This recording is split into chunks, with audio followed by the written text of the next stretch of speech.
liberalisme.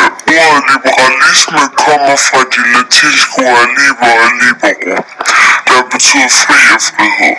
Liberalisme er en politisk ideologi, der hviler på et individualistisk menneskesyn, centralt for den liberale opfattelse af politik og filosofi er et kritisk syn for staten, hvis magt ses at menneske borgerens selvstændighed og frihed. Liberalister mener ofte, at en socialistisk stat kan få store konsekvenser for et samfund, da det kan ende med et samfund, der er styret fuldstændig af staten. En stor del af den liberalistiske ideologi handler derfor om at begrænse statens magt for at beskytte den enkelte borgers frihed fra tyranni. Hvilke mennesker stemmer typisk liberalt? Hvis du lever op til disse kriterier, er der stor sandsynlighed for, at du er en del af den flok, der sætter kryds for Liberal Alliance. Du tjener mere end de fleste i dette kongerige, du er en mand over 40, og du arbejder i den private sektor. I dag er der flest mænd, der stemmer liberalt, men i 2007 har en undersøgelse vist, at der er 45% af partiets vælgere dengang, og i dag er der kun 24% af kvinder, der stemmer liberalt. De liberales økonomiske politik går lige i hjertet på mænd, der er ansat i den private sektor eller er selvstændige. Omkring 71% af partiets vælgere viser sig at være privatansatte. Den velstående middelklasse vælgere udgør ca. 48% af partiets potentielle vælgere. Hvis du stemmer liberalt, har du oftest en meget høj indkomst, som nemt kan ligge over de 300.000 om året. Da de partier har den højeste andel af vælgere med høj personlig indkomst. Liberalismens historie. Begrebet liberalisme har sine rødder i 1500-tallet, hvor Thomas Hobbes, der levede fra 1588 til 1679, som en af de første filosofer satte det enkelte menneske i centrum og ikke samfundet som helhed. Selvom Thomas Hobbes var den første kendte filosof, der offentliggjorde sine tanker om et liberalistisk samfund, er det hovedsageligt en af hans efterfølgere, nemlig John Locke, der ofte omtales som liberalismens grundlægger. Locke ønskede et samfund med en meget begrænset indblanding fra staten og fremlagde sit forslag til, hvordan man i fremtiden kunne undgå total enevælde og statstyranni.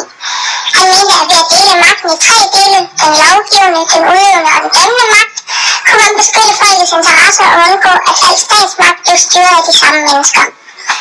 Magtens tredeling bliver i dag brugt i praksis i store dele af verden, heriblandt i Danmark. Locke mente, at statens eneste opgave var at sikre det enkelte menneskes liv, frihed og ret til privat ejendom. Netop tanken om den private ejendomsret er muligvis Lockes vigtigste bidrag til den liberalistiske ideologi, og han begrunder sin holdning med, at enhver mand har en ejendom i sin egen krop. Ved begyndelsen af oplysningstiden århundredet havde blandt andet Hobbes og Locke allerede formuleret de fleste af de grundlæggende elementer for en liberal stat.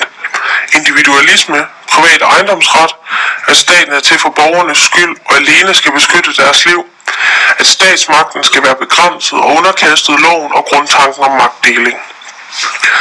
Det er hovedsageligt disse liberale tanker, der prægede oplysningstidens politiske holdninger i Storbritannien, Frankrig og mange andre steder i Europa.